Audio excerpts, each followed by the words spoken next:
Do you still want to do this? Yeah, Chris, come on in. Have a seat.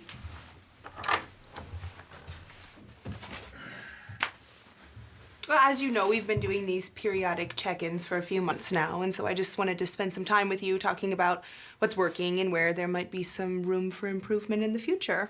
Does that sound okay with you? You're the boss. Okay. Well, first of all, is there anything you'd like to bring to my attention? Like, what? Anything at all? Any problems or issues from your perspective? Nothing that I can think of.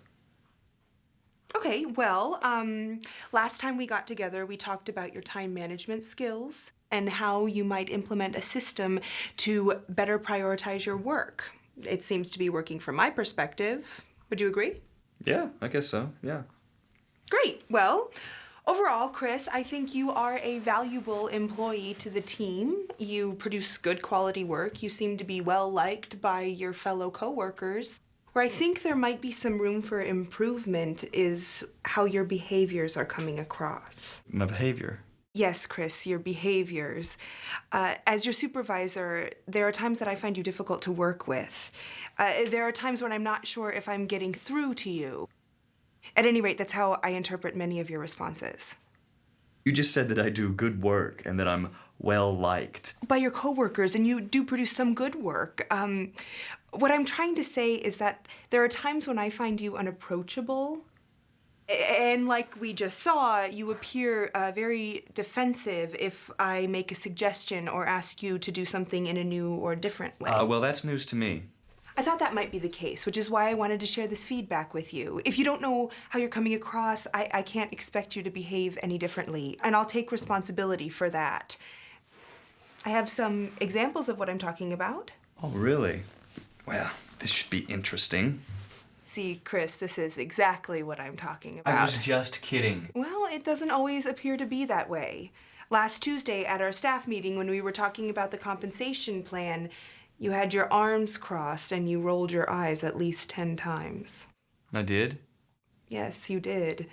And the week before that, one of the other managers told me that you laughed and shook your head when she asked you to complete a project timeline. I remember that I was just kidding with her. Well, again, you're not coming across that way.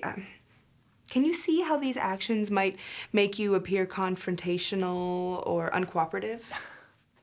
I guess so. When you do this kind of thing, intentionally or not, you're putting a distance between you and others, which might lead to people avoiding you and maybe not listening to you or not taking your ideas seriously. At this point in your career, I would think it would be something that you would want to stop immediately. Well, I didn't think about it like that. So with that in mind, what do you think we can do to make sure that you're understood better by people? I don't know. I guess I could think before I speak, or try to not be so... Funny? Yeah, funny. Yeah. And what about the eye rolling? You know, my folks used to get on to me about that when I was little, but I wasn't aware that I was still doing it. Oh, I'm sure if it's a habit, you wouldn't even notice. Can you think of anything that we can do about it? Well, I don't... I know. How about next time I see you doing it, I ask you if there's something in your eye? Yeah, I guess that could work. Okay, well, let's try it for 2 weeks and see how it works out. Does that sound okay with you? Yeah, sure. Chris, this might be much easier to plan than to do, but I know that you can do it. And if you have any questions or concerns, you can come to me at any time. It's worth a try. Okay.